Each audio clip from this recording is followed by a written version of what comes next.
उसका वास्तविक लाभ प्राप्त करने के लिए पवित्र बाइबल में प्रमाण है कि प्रभु ने मनुष्य को अपना ही स्वरूप बनाया। 6 दिन में सृष्टि रचकर 7वें दिन विश्राम किया। कुरान शरीफ में प्रमाण है कि हजरत मोहम्मद को खुदा स्वयं कह रहे हैं कि मैंने तुम्हें उस परमात्मा की महिमा बताने के लिए भेजा है।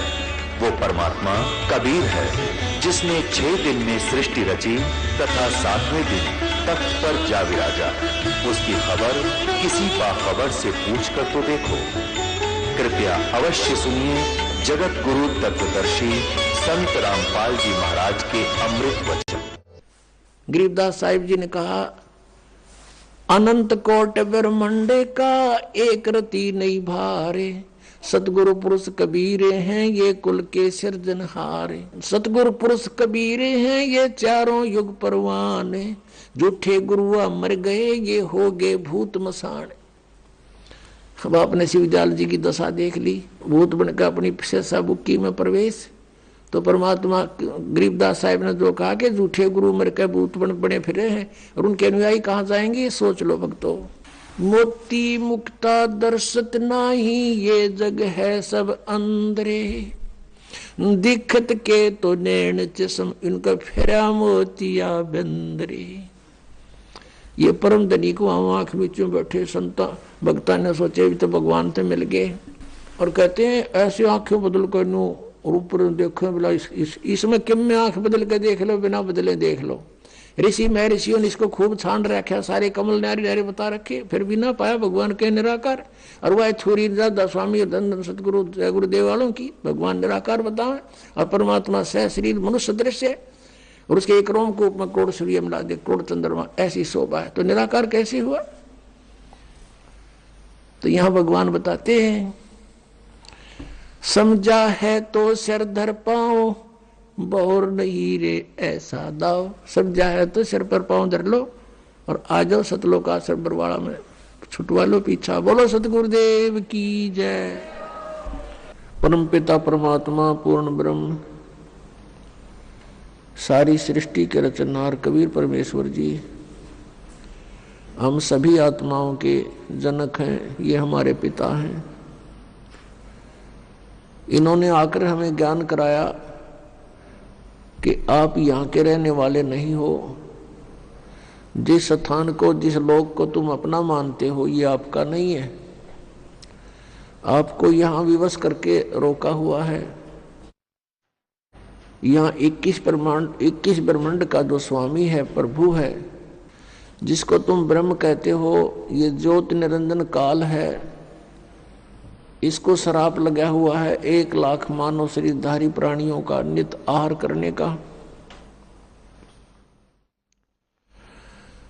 और उसी उद्देश्य से इसने आप जी को यहाँ विवश करके रोका हुआ है। अपनी स्वार्थ पूर्ति के लिए आप जी को यहाँ झूठे लालच में यहाँ बांध रखा है।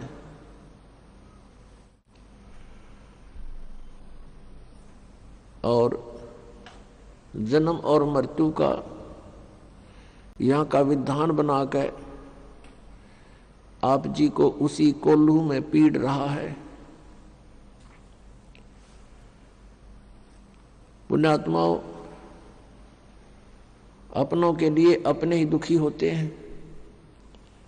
यहां आप देख रहे हो क्या दुर्दशा है प्रत्येक प्राणी की। किसी को कोई कष्ट है, किसी को कोई कष्ट है।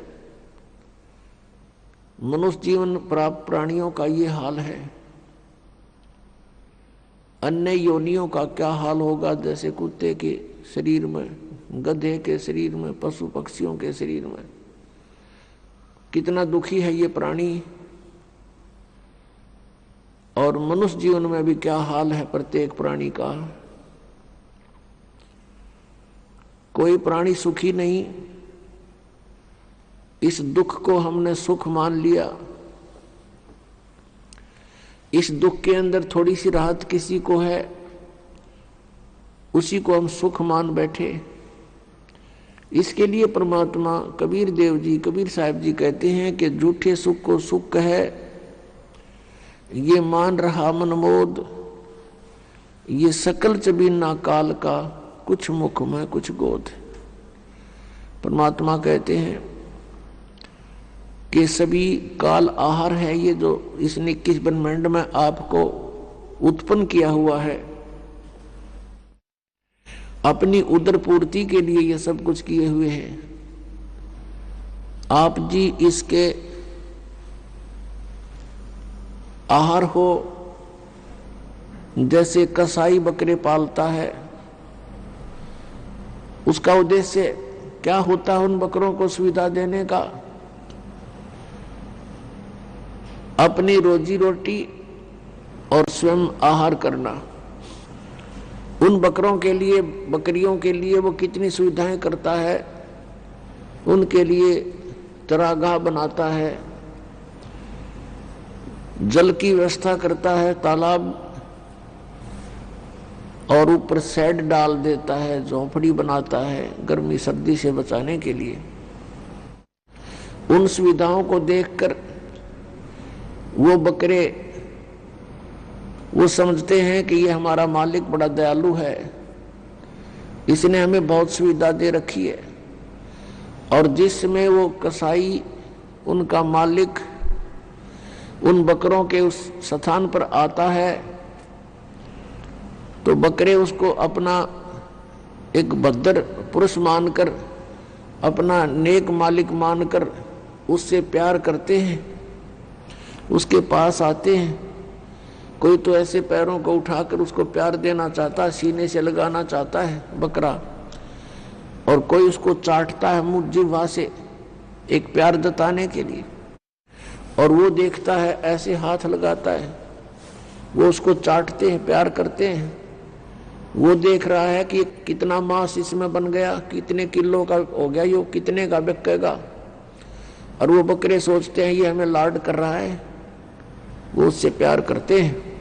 अब उन सुविधाओं को देखें तो बकरों को ये ऐसा लगता है कि बहुत नेक आदमी हो।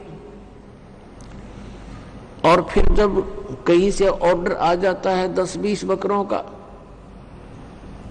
उसमें ये नहीं देखता कि इसका बेटा मरेगा, बेटी मरेगी, माँ मरेगी या भाई मरेगा, वो तो लेकर लाठी और हाँक लेता है उसको। किसी का बेटा मरो आओ, चाहे किसी की बेटी, चाहे माँ या भाई या बहन, और वो जाकर के उनको काट देता है। तो पुण्यात्माओं, परमात्मा कबीर जी ने बताया कि धर्मदास उनकी एक परमात्मा, एक श्रेष्ठ आत्मा, अच्छी आत्मा, उनका भक्त हुआ, जिसको परमात्मा आकर मिले थे। एक विधान है परमात्मा का, परमेश्वर का, जो वेदों में भी वर्णित है, और वो लीला ऐसी करते ही हैं, और वेद भगवान की ही गुणगान करते हैं। वेदों में लिखा है कि वो परमात्मा ऊपर द्यूलोक के तीसरे पृष्ठ पर, तीसरे स्थान पर विराजमान है, तीसरे मुक्ति धाम में रहता है, वहां से गति करके नीचे आता है, श्रेष्ठ आत्माओं को मिलता है, उनको ज्ञान बताता है, यथार्थ ज्ञान देता है। उसी उद्देश्य से परमात्मा धर्मदास साहिब जी को मिले थे। एक बहुत ही अच्छी आत्मा परमात्मा की खोज में भटक रही थी। परमात्मा आकर उनको मिले, तब उनसे कहा था कि धर्मदास, जिसको तुम पूज रहे हो ये काल है। गीता जी अध्याय नंबर 11 के श्लोक 32 में स्वयं कहता है, मैं काल हूं, सबको खाने के लिए आया हूं, और तुम फिर भी इसी की पूजा कर रहे हो, सर्प को दूध पिला रहे हो।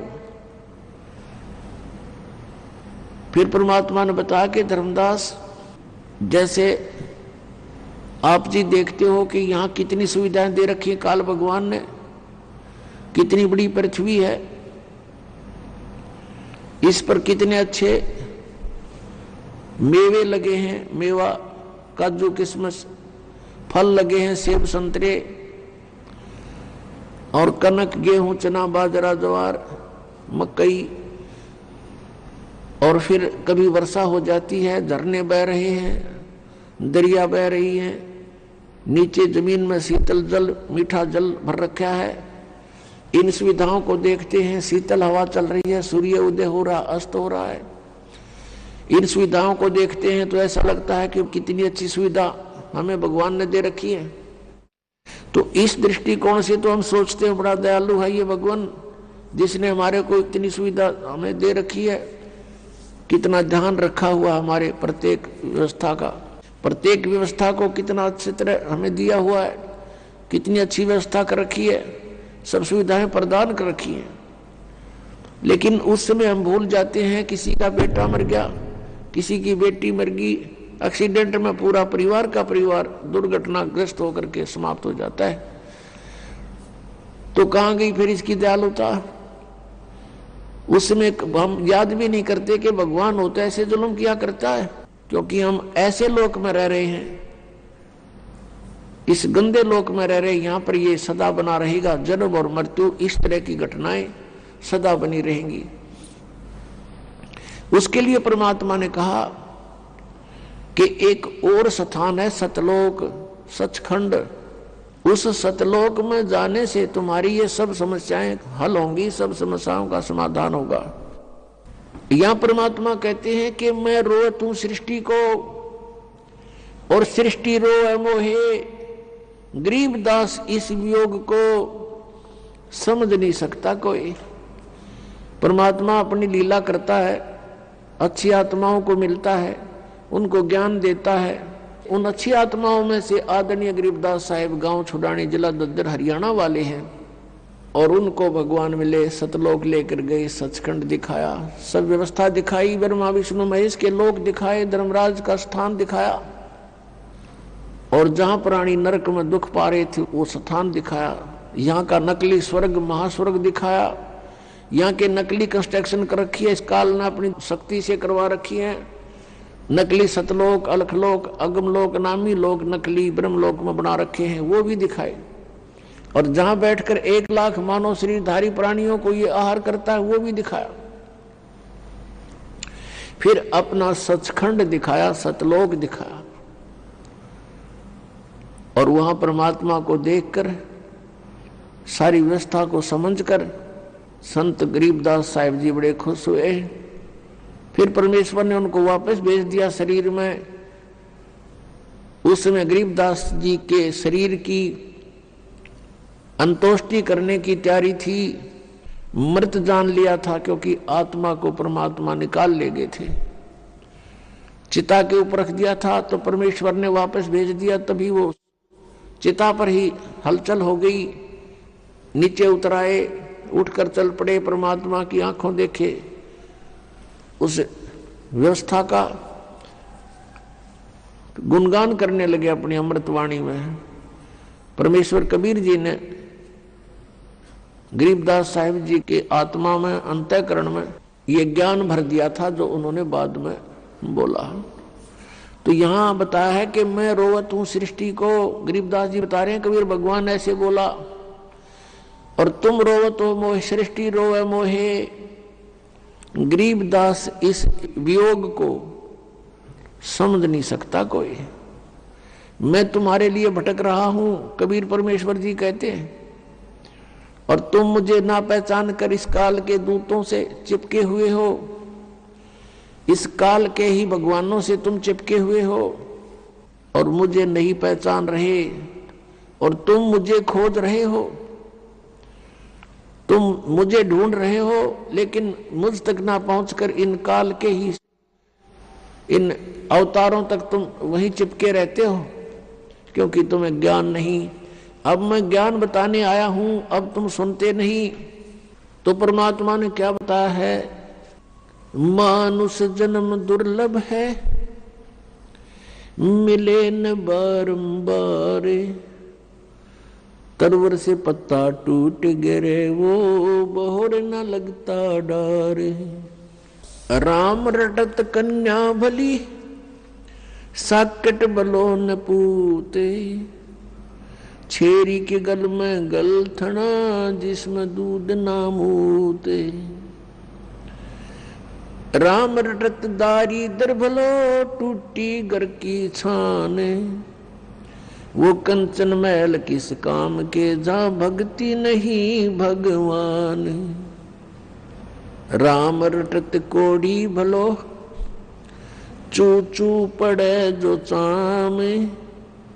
वो सुंदर शरीर किस काम का, जा मुख नहीं नाम। कबीर जिह्वा तो वाहे भली, जो रटे हरि नाम। नहीं तो काट फेंक दियो, ये मुख में भलो ना चाम। ये मानव शरीर परमात्मा ने हमें कल्याण कराने के लिए दिया है, मोक्ष प्राप्ति के लिए दिया है। इसका यथार्थ ज्ञान ना होने से हम दुरुपयोग करते रहे, केवल इससे अपने निर्वाह के लिए ही इसका प्रयोग करते रहे।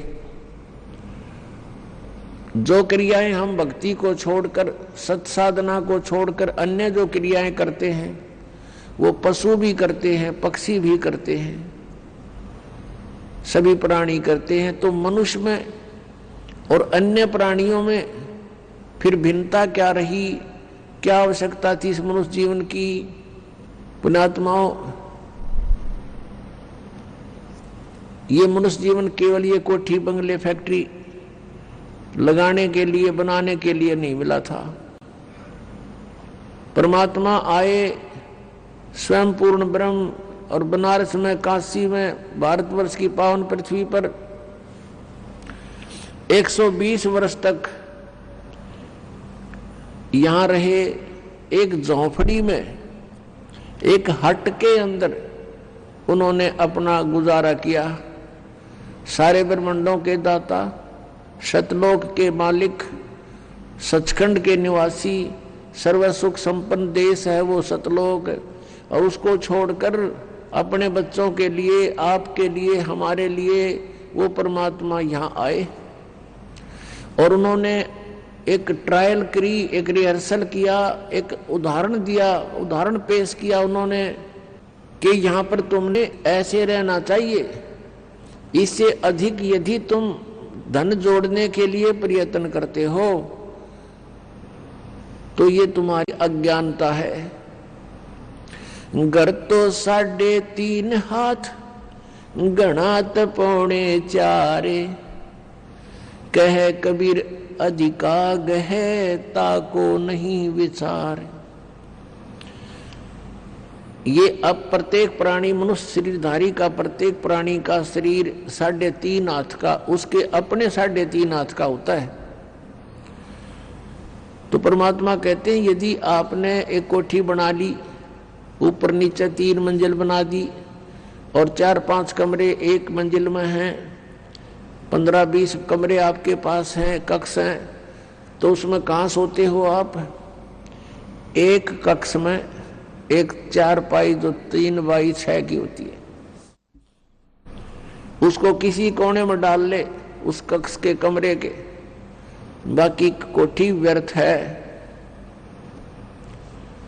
तो पुण्यात्माओं, हम जीव हैं, हम देखा देखी करते हैं गलतियां, और वो पीव थे, सर्व संपन्न होते हुए भी कभी भी डगमग नहीं हुए, एक झोंपड़ी में आजीवन रहे। वो ये दिखाना चाहते थे यदि तुमने कल्याण कराना है तो यहाँ की सब आवश्यकताओं को मिनिमाइज करो, बहुत कम बनाओ, कम करो। और ये अननेसेसरी जो आपकी रिक्वायरमेंट है, अनावश्यक जो आपकी आवश्यकताएं हैं, ये आपके भक्ति में बाधा है, ये टेंशन पैदा करती हैं, और टेंशन से भगवान की भक्ति नहीं बनती। आप ये देख करके कि उसने ऐसी कोठी बनाई, मैं भी ऐसी बनाऊं, उसने इतना पैसा कमा लिया, मैं भी कमाऊं। आपने परमात्मा पाने के लिए परमात्मा कबीर जी द्वारा दिए गए उदाहरण, उनके द्वारा दिए गए ज्ञान को आधार बना कर कदम रखना पड़ेगा, तब हम सफल हो सकते हैं। नहीं तो ठीक है, जैसा आप भक्ति करोगे वैसा फल आपको मिल ही जाएगा, लेकिन ये फल आपका यहीं बर्बाद हो जाएगा। स्वर्ग में चले जाओगे इस काल के होटल में, वहां अपनी पूंजी व्यर्थ करके आपकी आंखें नहीं खुलने देगा, फिर ये इतना सुख दे देगा ऊपर स्वर्ग लोक में। जिस झूठे सुख को आप सुख मानते हो, ये सुख स्वर्ग में सबसे ज्यादा है। बकवादियां करना, सुंदर सुंदर औरतें, शराब पीना, सारी सुविधाएं, काजू किस्मत सेब संतरे, बड़े सलूट मारनी है, वहां नरे मिलेंगे, लेकिन वो होटल है, रेस्टोरेंट है, और वहां आपकी पूंजी व्यर्थ होती है। जो यहाँ आपने धन कमाया था वो वहां व्यर्थ करवा के फिर वहां से धक्के मार देंगे तुम्हारे, और फिर नरक में ठोक देगा। कबीर परमात्मा ने हमें ये सारा जाल काल का समझाया है। तो हमारा उद्देश्य है, यदि आप जी बरवाला आश्रम में आते हो, ठीक है, पहले तो पुण्यात्मा दुख निवारण की ही इच्छा करते हैं, उसके साथ साथ फिर उनको ज्ञान भी प्राप्त हो जाता है। ये समर्थ परमात्मा है कबीर जी, और ये सब कुछ कर सकते हैं, आपके सर्व कष्टों का निवारण भी कर देंगे। लेकिन जब आप सुखी हो जाते हो, परमात्मा से दूर हो जाते हो, ये एक ऐसी हमारे अंदर एक बुराई है या कमी है, त्रुटि है। हम सतलोक में थे और सतलोक के अंदर हमारे को कोई असुविधा नहीं थी, सारे सुख भगवान ने दे रखे थे, कबीर परमेश्वर ने, सत्य पुरुष ने। उस सुख में हम परमात्मा को भूले थे और इस काल को चाहने लग गए थे। ये तपस्या कर रहा था खड़ा होकर के, हम भगवान को भूलकर इसको चाहने लगे। भगवान ने, परमात्मा कबीर जी ने बहुत बार हमें संकेत किया, लेकिन हम बाज नहीं आए, हम परमात्मा के दिल से उतर गए। उन्होंने हमें हृदय से रिजेक्ट कर दिया, और फिर हम इस काल के साथ यहाँ इसके लोक में आ गए। इसने तपस्या करके ये 21 ब्रह्मांड प्राप्त कर रखे हैं, और हम वैसे लटक के आ गए इसके साथ में। अब इसने हमारे साथ वो प्रतिशोध किया है, क्योंकि इसने वहां गलती की थी। परमेश्वर कबीर जी ने इसको वहां से निकाल दिया था, निष्कासित कर दिया था, इंक्लूडिंग ऑल ब्रह्मांड, इसके सारे ब्रह्मांड दे करके बाहर निकाल दिया था 21 के 21। और हमने जो गलती की थी, हम इसकी साथ स्व इच्छा से आए थे, हम भगवान भूल गए उस सुख में, और उसके बाद कितने कहर हो रहे हमारे ऊपर। पुण्यात्मा, ये दंत कथा मत समझना, क्योंकि आज तक आपने केवल सिंपल कथाएं सुनी है रामायण और महाभारत की, आप उनको सत्य मान रहे हो। सत्य तो है वो जिस सतर की है, वो घटना ऐसी घटी है, लेकिन ये जो कथा है ये वो अमर कथा है, अनमोल कथा है, ये वो ज्ञान है, तत्व ज्ञान, जो अभी तक किसी के पास नहीं था। परमात्मा ने कहा था, धर्मदास तो लाख दुहाई, ये मूल ज्ञान की दबार ना जाई। मूल ज्ञान बाहर जो पर ही, बिजली पीढ़ी हंस नीतर ही। मूल ज्ञान तब तक छुपाई जब तक ये 12 पंथ ना मिट जाए। तो पुण्यात्माओं, आप जी ये ना सोचना कि वैसे कथाएं हैं, ये सच्ची कथाएं हैं, हम वहां रहते थे, हम यहाँ के नहीं है। आज आप विचार भी करना चाहिए, जोर देना चाहिए बुद्धि पर, क्योंकि काल ने इतना प्रेशर बना रखा है कि जीव इतनी देर सोच नहीं सकता। उसी समय इसको कोई समस्या याद आ जाती है, कोई और बकवाद याद आ जाती है, इस तरफ भूल जाता तो हट जाता है ये मन वहां से। तो हमने इस बात को गहराई से सोचना पड़ेगा। आज आप समझते हो मुझे सब सुख है, पुत्र हैं, पुत्रियां हैं, उनके भी संतान हो गई है, बढ़िया मकान है, खूब बढ़िया व्यवस्था है, और कल मृत्यु हो जाती है आपके पुत्र की, टक्कर मार कर हो रहा प्राणी, आपकी मृत्यु हो जाती है, तो आपका क्या है यहाँ पर। तो पुण्यात्माओं, इसको गहराई से सोचना पड़ेगा, तभी ये ज्ञान समझ में आओगा। यदि आप बरवाला आश्रम में आते हो तो मोक्ष को उद्देश्य मान कराना, केवल यहाँ संकट निवारण के लिए ही नहीं, यहाँ कोई झाड़े लाने वाली व्यवस्था नहीं है। यहाँ पर मोक्ष उद्देश्य मानकर आना, फिर आपको सर्व सुख होगा, और उस सुख में फिर आप भूल ना जाना परमात्मा को पुनः। इसलिए ये याद दिलाई जाती है कि हम कहाँ मार खाते हैं, काल का दाव कहाँ लगता है। तो परमात्मा ने हमें याद दिलाया आकर के कि ये मानव शरीर जो आपको मिला है, इसका मूल उद्देश्य भक्ति करके परमात्मा पाना है। अन्यथा क्या बताते हैं, जीव्या तो वाए भली जो रटे हरि नाम, नहीं तो काट के फेंक दियो ये मुख में भलो ना चाम। परमात्मा कहते हैं जीव, ये जीव्या तो वाए अच्छी, इसका सदुपयोग यही है कि इसे भगवान के गुण गावे, परमात्मा की नाम जपे। यदि भक्ति नहीं करता है प्राणी, तो कितनी उपमा दी है परमात्मा ने कि इससे अच्छा फिर तो अब जीभ की जरूरत नहीं, मुंह में चाम अच्छा नहीं होता, इसको काट के फेंक दे इससे अच्छा था। अब ये ना समझना कि मालिक कहते न काट के फेंक दो, नहीं, इसका गहराई से सोचो कि इसका सदुपयोग करो। उनका उद्देश्य कहने का ये है, अगर तुम भक्ति नहीं करते तो इस जुबान का कहाँ प्रयोग करते हो।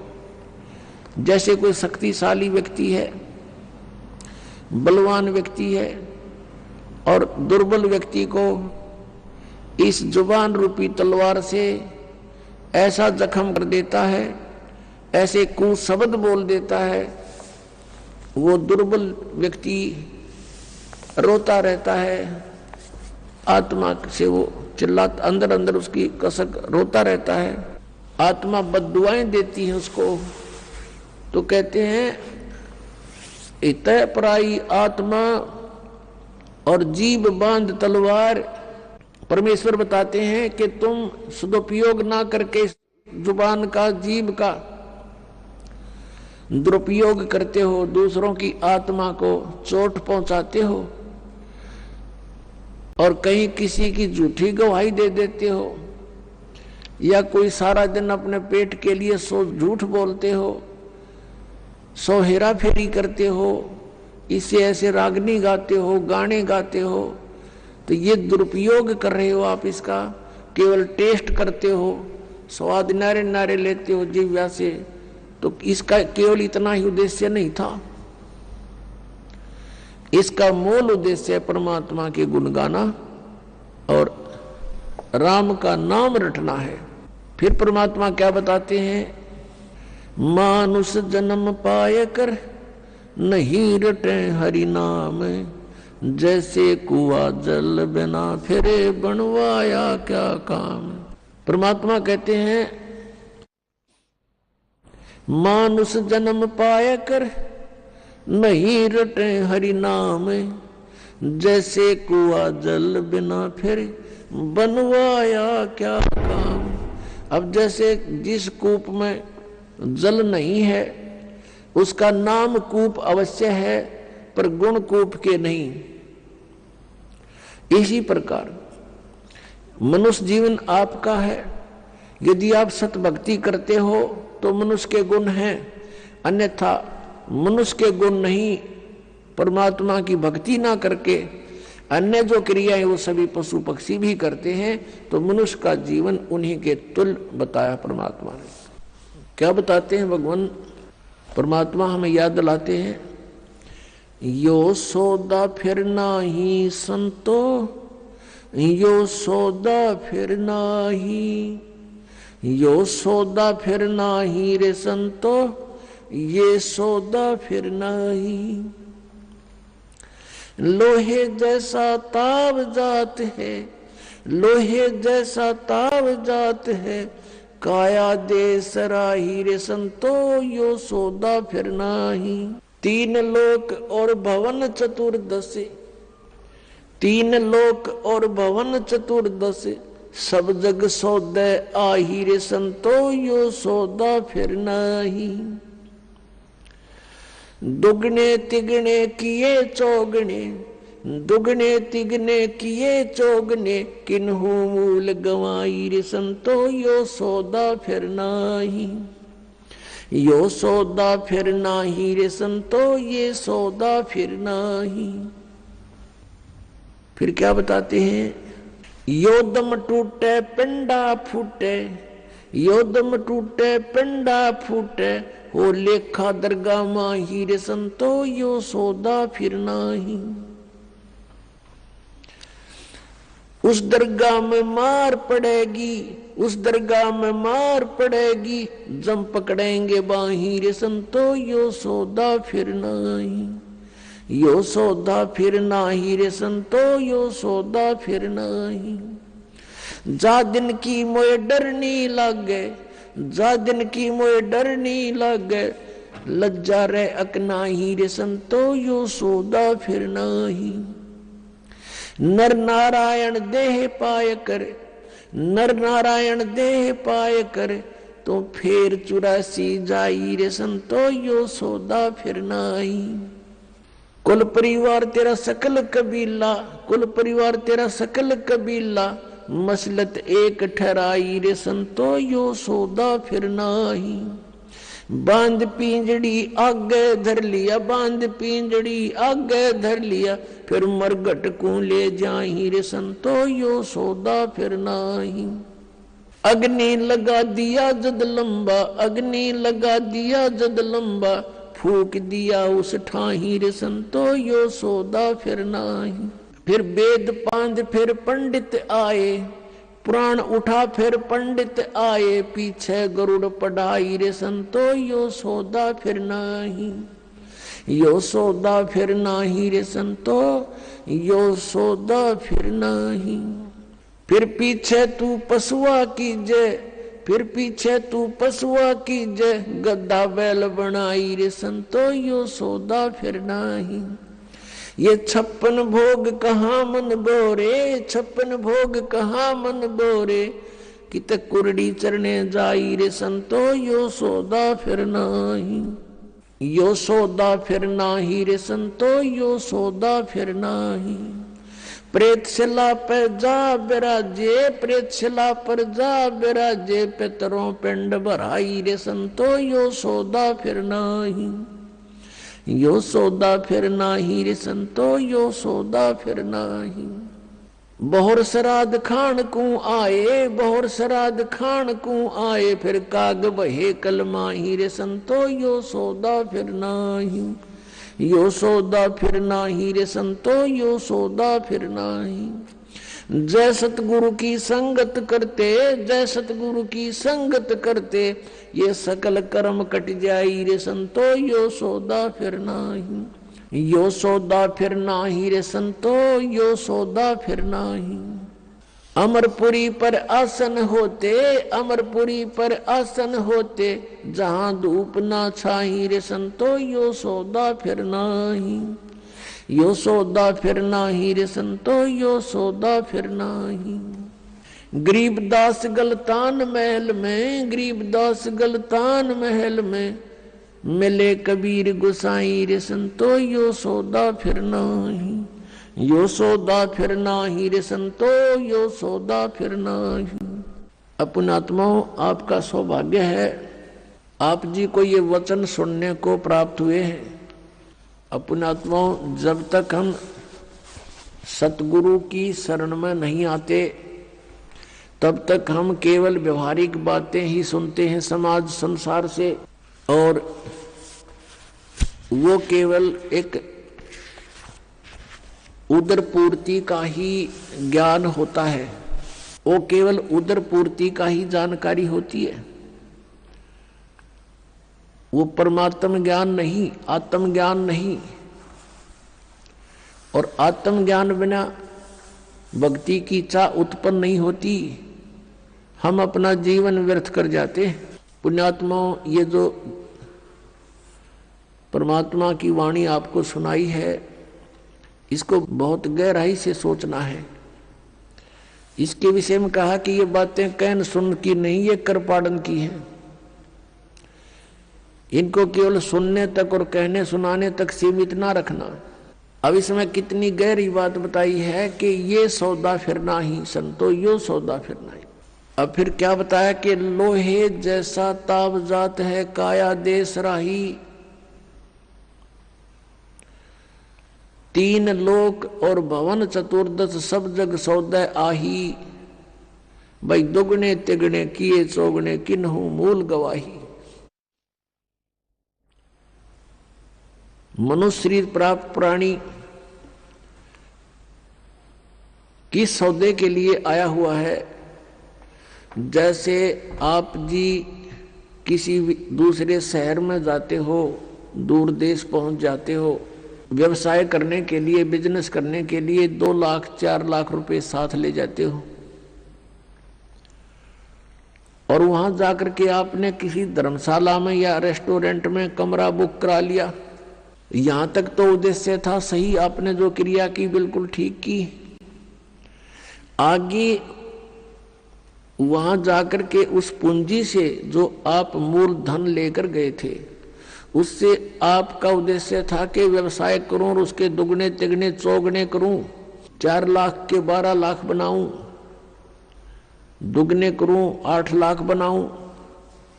तो उसके लिए प्रयत्न करना चाहिए था।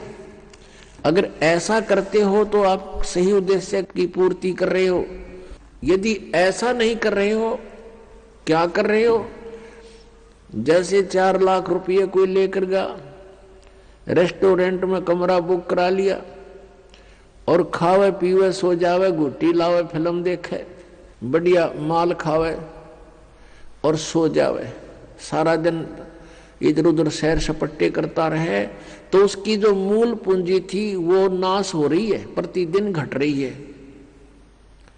और आगे उसका बिजनेस है नहीं, कोई व्यवसाय कर नहीं रहा, तो एक दिन वो 4 लाख रुपए उसके नष्ट होंगे और वो कंगाल होकर के उसको रेस्टोरेंट वाले भी धक्का मार देंगे, बाहर निकाल देंगे। वो निर्धन हो गया, वो कंगाल हो गया। उस पूंजी से उसने दुगने तिगने करने थे, चौगने करने थे, तो वो सेठ बनता, साहूकार कहलाता। आप जी यहाँ आए हो श्वास रूपी पूंजी लेकर, मनुष्य जीवन के जो श्वास, इसकी बहुत कीमत है। परमात्मा कबीर साहब जी कहते हैं, कहता हूँ कई जात हूँ, कहूँ बजा के ढोल, और श्वास जो खाली जात है भाई 3 लोक का मोल। एक मनुष्य जीवन के श्वास की इतनी कीमत है। 3 लोक, पृथ्वी लोक, स्वर्ग लोक और पाताल लोक, इतना इनकी कीमत भी इतना कीमत है, इनके बराबर इसकी कीमत समझ लो एक श्वास की। और हम इसका सदुपयोग ना करके दुरुपयोग कर रहे हैं, तो इतनी पूंजी हम बर्बाद कर रहे हैं। इतनी वैल्यू है एक मनुष्य के श्वास की। मनुष्य का जीवन श्वासों से निर्धारित है, और हम इसका सदुपयोग ना करके कितना व्यर्थ करें। तो क्या बताते हैं, ये सौदा करना था अपने श्वासों की, जो सिमरण करना था, जिह्वा से भी जाप करना था, परमात्मा का नाम रटना था, ऐसा ना करके हम इसका दुरुपयोग कर रहे हैं। तो कहते हैं, लोहे जैसा ताव जात है काया देश राही। जैसे लोहे को गर्म कर देते हैं भट्ठी में, और कारीगर उसको तुरंत निकाल करके उसके ऊपर चोटें मारता है, और उस गरम गरम पर चोट मार के वो जो चाहे सो बना सकता है, जिस उद्देश्य के लिए गर्म किया गया वो लोहा। और यदि वो तुरंत चोट नहीं मारता है, कुछ ठंडा हो जाता है, तो उसके ऊपर चाहे सारे गन्ने झाड़ ले, उसका कुछ नहीं बने, फिर लोहेगा, क्योंकि ठंडा हो गया, बांगा टेढ़ा हो जाएगा। तो ऐसे ही ये मनुष्य जीवन जब तक आपके पास है तो आपका लोहा गर्म है। इसमें राम नाम की चोट मार लोगे तो आप इसका उद्देश्य पूर्ति कर लोगे, अन्यथा फिर बांगा टेढ़ा हो जाएगा, ठंडा होकर के कुत्ते गधे सूअर के मुख मिलेंगे आपको। ये सुंदर शरीर मनुष्य वाला नहीं प्राप्त होगा। इसी को पुण्य भी प्राप्त करने के लिए तो भी आपने भक्ति ही करनी होगी। और जिस समय आपको ज्ञान हो जाएगा तो आप तो इस मनुष्य जीवन को यहाँ प्राप्त नहीं करोगे, इसको प्राप्त करने का उद्देश्य सतलोक में होगा, जहां फिर कभी मृत्यु ना हो। पुण्यात्माओं, आपके ऊपर मेहर है परमात्मा की। आपको ये अमर कथा, ये अनमोल ज्ञान, ये तत्व ज्ञान जो अभी तक छुपा रखा था आपको प्राप्त हो रहा है। आपके लिए खजाना दाब रखा था भगवान ने, कबीर भगवान ने, और आपके ऊपर मेहर बख्श दी कि आपको ये ज्ञान दिया जा रहा है। आप यहाँ अपने परिवार को अपना मानते हो, ये आपकी नहीं, ये काल की भूल भुलैया है। आप जीव संज्ञा के अंदर हैं। आपके ऊपर इतना दबाव दे दिया काल भगवान ने तीनों गुणों के, त्रिगुणमयी माया के द्वारा, के जीव के बस का नहीं है ये तो परमात्मा ने इसको विधि बताई है, इससे एंटीबायोटिक बताई है, इसका सिमरण करने से, सतनाम का सिमरण करने से, सच्चे नाम का। सतनाम कोई जाप नहीं है। और ये ज्ञान सुनने से फिर आपके ऊपर ये प्रेशर कम हो जाएगा काल का। परमात्मा हमें याद दिलाते हैं कि लोहे जैसा ताव जात है काया देश राही। ये लोहे के सा ताव मनुष्य शरीर का आपका जा रहा है। और कहते तीन लोक और भवन चतुर्दश शब्दक सौदय आही। ये सब मनुष्य शरीर प्राप्त प्राणी सौदा करने के लिए आए हुए हैं। और कहते दुगने तिगुने किए चौगने किन्हु मूल गवाई। पुण्यात्मा है, समझदार है, जिनको ज्ञान हो गया, उन्होंने तो दुगना तिगना चौगुना कर लिया इस मनुष्य जीवन से। और किन्हु मूल गवाही, जो सद्भक्ति नहीं करते या भक्ति बिल्कुल नहीं करते, उन्होंने तो अपनी मनुष्य जीवन की ये धन, ये मूल पूंजी नाश कर लिया। किन्हु मूल गवाही। पुण्यात्मा जो भक्ति नहीं करता वो तो अपना जीवन नाश कर ही रहा है। और जो शास्त्र विधि को त्याग कर मनमाना पूजाएं करता है, नकली गुरुओं से साधना, नकली नामों का जाप कर रहा है, वो भी अपना जीवन नाश कर रहा है। वो उसी के तुल्य है जो भक्ति नहीं कर रहा है। एक रोगी है, औषधि नहीं खा रहा है, उसका तंदुरुस्त मृत्यु है। और दूसरा रोगी औषधि खा रहा है, नकली खा रहा है, तो उसकी भी मृत्यु डेफिनेट है, उसका ट्रीटमेंट नहीं है। ऐसे ही नकली गुरुओं से, इन झूठे गुरुओं से उपदेश प्राप्त करके प्राणी और इन गलत नामों का जाप करके अपना जीवन नाश कर रहा है। तो दोनों ही एक जैसे हैं, वो अंत दोनों का वही होगा। तो पुण्यात्मा, परमात्मा ने मेहर करी अपने ऊपर, स्वयं आए, अपनी जानकारी आप देकर गए, यथार्थ मंत्र बता दिए कि ये नाम जाप करो, लेकिन पूरे गुरु से लेकर, ये नकली गुरुओं से बात नहीं बनेगी। जिस समय परमेश्वर आए थे कलयुग में, कबीर परमेश्वर जी, उस समय उनके 64 लाख शिष्य हो गए थे, 64 लाख। आज किसी के 2 करोड़ शिष्य हैं, 3 करोड़ शिष्य हैं, कोई बड़ी बात नहीं, क्योंकि मीडिया का माध्यम है। और 200 150 वर्ष हो गए लगातार चलते आने। जब परमात्मा आए, भारतवर्ष की आबादी मुश्किल से 4 करोड़ होगी। सन 1398 से सन 1518 तक 120 वर्ष परमात्मा रहे थे। और उसमें भारतवर्ष की बहुत बड़ी सीमा थी। पश्चिमी पाकिस्तान, पूर्वी पाकिस्तान, अफगानिस्तान, बलोचिस्तान, इराक, ईरान तक, ये सब भारत ही था। और उस समय सारा मिलाकर 4 करोड़ आबादी नहीं थी। और उसमें से 64 लाख शेष बनना हिंदू और मुसलमान, ये कोई बालकों वाली बात नहीं है, वो समर्थ शक्ति थे। तो हम शेष क्यों बने थे? उसमें ज्ञान तो कोई समझे नहीं था। हम शेष क्यों बने थे कि परमात्मा ने हमें सुख दिए थे, हमारे ऊपर कैर टूट रहे थे पाप कर्मों के, वो मालिक ने ठीक कर दिए थे, कबीर भगवान ने। तो हम उनको गुरु मानने लगे थे। ये दयालु हैं, इन पे हमारा दुख देखा नहीं जाता, लेकिन हम इतने बुद्धिहीन बना दिए इस काल भगवान ने, हम पहचान नहीं पा रहे अपने दाता ने। और उसको ना पहचान कर हम अभी तक भटक रहे हैं या कष्ट उठा रहे हैं।